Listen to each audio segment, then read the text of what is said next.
एक सज्जन ने अपना अनुभव शेयर किया कि उनकी पत्नी को 3 महीने से लगातार माहवारी चल रही है।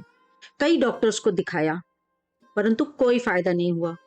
फिर किसी ने उन्हें किसी ओझा तांत्रिक का नाम बताया और वहां उस तांत्रिक ने कुछ नींबू काटा और वह महिला ठीक हो गई। यानी कि उसकी माहवारी रुक गई। इसी तरह की बहुत सी बीमारियों के लिए महिलाएं इन तांत्रिक बाबाओं के पास जाती रही हैं और अभी भी जाती हैं। कारण वही अज्ञानता और अंधविश्वास पर विश्वास। वो ये कैसे मान सकता है कि ख्याली पुलाव खाने से उसकी भूख शांत हो जाएगी, ख्याली पानी पीने से उसकी प्यास बुझ जाएगी, ख्याली खाना के बारे में सोचने से वास्तव में खाना बन जाएगा। मैं चैलेंज करती हूँ उनको जो ऐसा कर सकते हैं। इस वीडियो में जानेंगे माहवारी की अनियमितता के बारे में, नॉर्मल पीरियड्स के बारे में। ऑलरेडी मैं एक वीडियो बना चुकी हूँ, वीडियो नंबर 17। दोस्तों कहीं नहीं जाइएगा, बहुत महत्वपूर्ण और जानकारी वाला वीडियो होगा। सभी के घर में कभी ना कभी उनके महिला सदस्यों को यह परेशानी हुई होगी या आगे हो सकती है, तो वह उनका सही जगह इलाज करा सके, जिससे कि पैसों की और स्वास्थ्य की बर्बादी ना हो। इसे सब्सक्राइब भी करिए और लोगों से भी करवाइए, लाइक और शेयर करके इसकी ग्रोथ भी बढ़ाएं।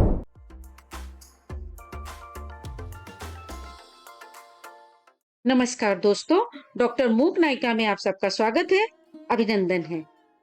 माहवारी होता क्या है? स्कल में यानी कि खोपड़ी में एक पिट्यूटरी ग्लैंड नामक की एक ग्रंथि होती है। एक उम्र आने पर उसमें से निकलने वाले हार्मोन्स लड़का और लड़की के शरीर में कुछ बाहरी बदलाव करते हैं और कुछ अंदरूनी बदलाव करते हैं। ओवरी यानी अंडाशय में अंडा बनता है, जो कि हर साइकिल के बीच के दिनों में अगर बच्चा नहीं ठहरा तो वह बाहर निकल जाता है। साइकिल के अंत में बच्चेदानी की अंदरूनी परत खून और म्यूकस के साथ माहवारी के रूप में महीना बाहर आता है।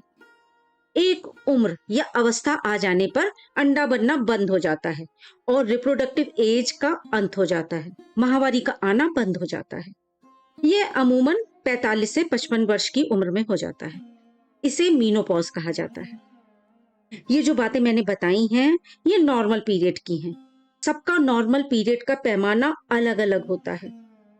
इस नॉर्मल से हटकर अगर किसी महिला को माहवारी में कुछ भी होता है, उसे इरेगुलर पीरियड्स कहते हैं या अनियमित माहवारी कहते हैं। अपनी रिप्रोडक्टिव एज में हर महिला को कभी ना कभी इस समस्या से गुजरना ही पड़ता है। मुझे भी गुजरना पड़ा था। कुछ अनियमितताओं के बारे में मैं विस्तार से बताती हूँ। 21 दिनों से पहले महीना आना या 35 दिनों के बाद महीना आना, यानी कि मेंस्ट्रुअल साइकिल में गड़बड़ी होना। कई महीनों तक महीना रुक जाना, जिसे एमेनोरिया कहा जाता है। जब माहवारी की शुरुआत होती है कुछ समय लग सकता है इसे नियंत्रित होने में, 6 महीने से लेकर 1 साल तक। जब बच्चा पेट में आता है तब महीना रुक जाता है। जब माँ बच्चे को दूध पिलाती है उस समय भी अधिकतर लोगों के महीना रुक जाता है, या हार्मोन में गड़बड़ी हो तब महीना रुक जाता है। पहले से ज्यादा ब्लीडिंग होना या पहले से कम ब्लीडिंग होना, 7 दिनों से ज्यादा पीरियड का आना, अचानक बहुत ज्यादा खून का स्राव होना, क्रैम्प होना, उल्टी आना, मितली होना, माहवारी के बीच में दाग आना या अलग से बदबू आना, मीनोपॉज होने के बाद ब्लीडिंग का आना। मीनोपॉज के बाद ब्लीडिंग का आना चिंता का कारण हो सकता है। आप तुरंत डॉक्टर से मिलें और इसका कारण जानें, तुरंत इसका इलाज कराएं। चलिए अब जानते हैं आखिर इस गड़बड़ी का कारण क्या है। जब कारण का पता होगा तभी तो इसका निवारण कर सकेंगे। जब तक इसकी जड़ का पता नहीं होगा, इसके कारण का पता नहीं होगा, सही ढंग से इसका इलाज नहीं हो पाएगा। सबसे पहला और सबसे कॉमन कारण है हार्मोनल इम्बैलेंस। अंडाशय में ईस्ट्रोजन और प्रोजेस्टेरोन नाम के हार्मोन बनते हैं, जिसके असंतुलन होने के कारण कभी माहवारी रुक सकती है या बीच बीच में आ सकती है या लंबे समय तक पीरियड्स चल सकते हैं। इसके लिए आप तुरंत डॉक्टर से मिलें। खून की कमी ना होने दें। वे खून की जांच करेंगे, हार्मोन्स की जांच होगी, अल्ट्रासाउंड होगा बच्चेदानी का। इसके इलाज के लिए हार्मोन्स दिए जा सकते हैं ताकि माहवारी रेगुलर हो सके। दूसरा कारण है बच्चेदानी के अंदर किसी गांठ का होना, फाइब्रॉइड का होना। बच्चेदानी के अंदर 3 लेयर्स होती हैं। एक सबसे अंदरूनी लेयर जिसे एंडोमेट्रियम कहा जाता है, एक मस्कुलर लेयर जिसे मायोमेट्रियम कहते हैं और एक पेरीमीट्रियम बाहर की लेयर। तो डिपेंड करता है कि गांठ कहाँ है। अगर गांठ एंडोमेट्रियम में है तो उससे ब्लीडिंग ज़्यादा हो सकती है, ज़्यादा स्राव हो सकता है, दर्द हो सकता है। इसके लिए आप तुरंत डॉक्टर के पास जाएँ। वह इसकी जाँच करेगी।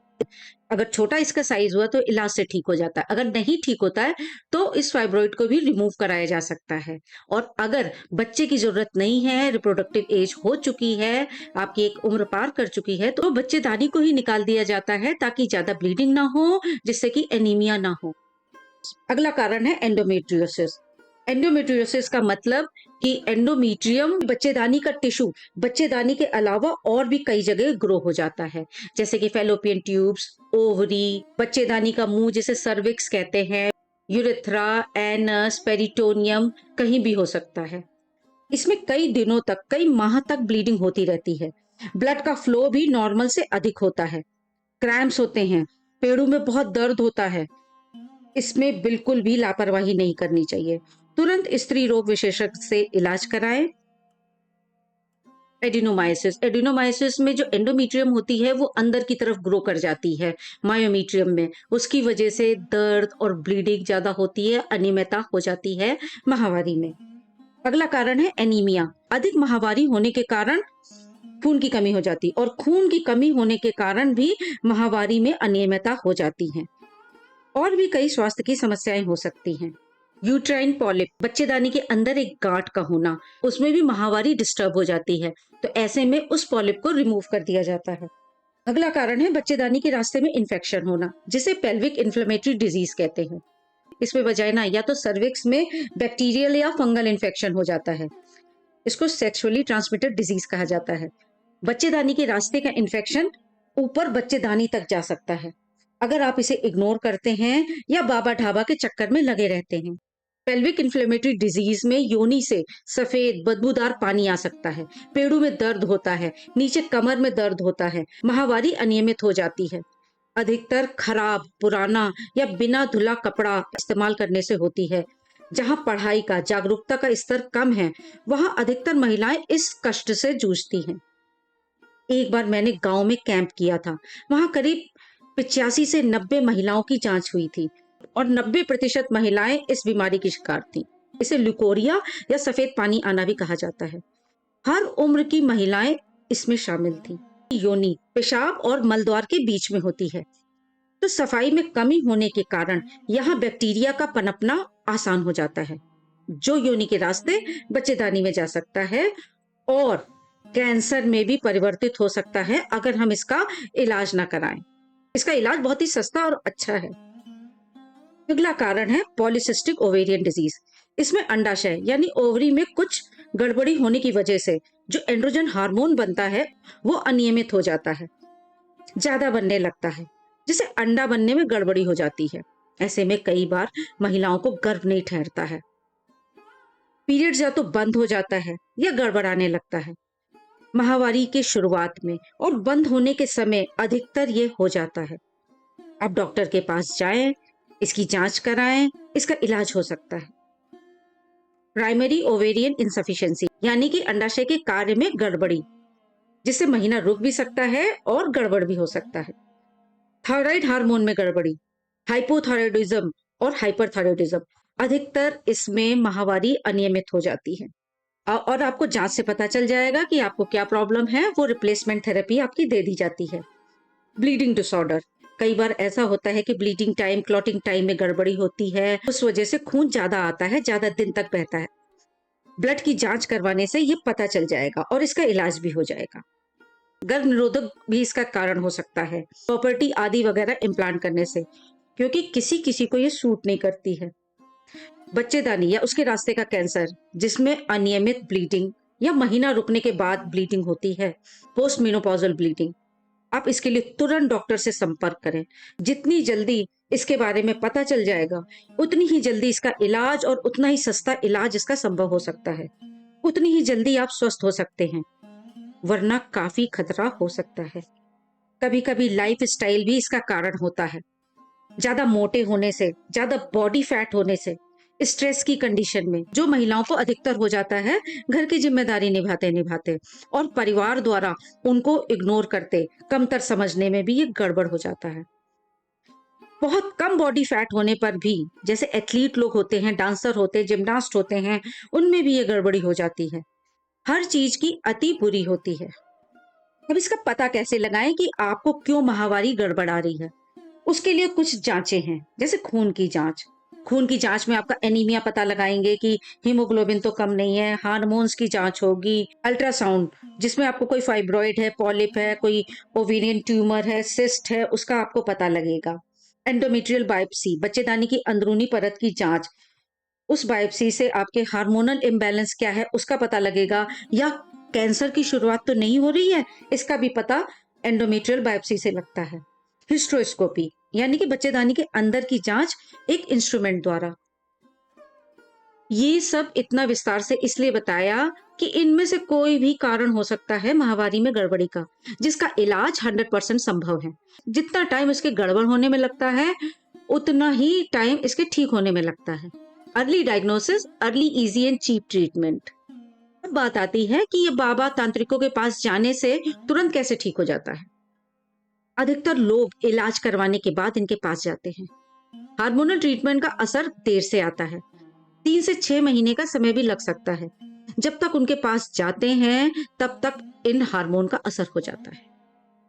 दूसरा कारण आपका धार्मिक विश्वास और आपकी परवरिश। ये विश्वास किसी दवाई के जैसे काम करता है और आपकी प्रॉब्लम ठीक हो जाती है। लेकिन विश्वास करिए, कई मरीज इन सब के पास जाने के बाद बहुत बुरी दशा में अस्पताल में आती हैं। कई बार बहुत देर हो चुकी होती है और आप माने या ना माने, कई लोग झूठ भी बोल देते हैं कि वे ठीक हो रहे हैं, या उन्हें वहम हो जाता है कि वे ठीक हो रहे हैं। ऐसे में सजेशन भी बहुत काम करता है मरीज के ठीक होने में। ये कह देना कि आप ठीक हो रहे हैं, 2 बार झाड़ने से आप ठीक हो जाएंगे, फला फला ताबीज बांधने से आप बिल्कुल ठीक हो जाओगी। मैं भी मरीजों से कहती थी कि 4 दिन बाद आप खड़ी हो जाओगी, ठीक हो जाओगी। ऐसे में मानसिक रूप से बीमारी से लड़ने की क्षमता बहुत अधिक बढ़ जाती है, स्ट्रेस कम हो जाता है, उन्हें विश्वास हो जाता है कि हम ठीक हो जाएंगे, और स्ट्रेस कम होने से उनके हार्मोन बनना भी ठीक हो जाता है। कई बीमारियां तो कुछ समय अवधि के बाद अपने आप ठीक हो जाती हैं, और विल पावर भी ऐसे मरीजों को ठीक करने में बड़ा काम आती है। दवा, दारू, दुआ आदि सब विल पावर पर निर्भर करती हैं।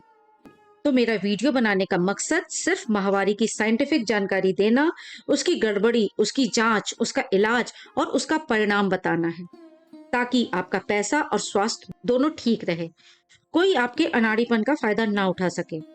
आप इसे जितना ज्यादा से ज्यादा हो सकता है शेयर करें और लोगों को भी जागरूक करें। आज का वीडियो बस यहीं तक। फिर मिलेंगे किसी नए टॉपिक के साथ। आप अपना सुझाव भी दे सकते हैं, स्वागत है आपका। धन्यवाद, अपना ध्यान रखना।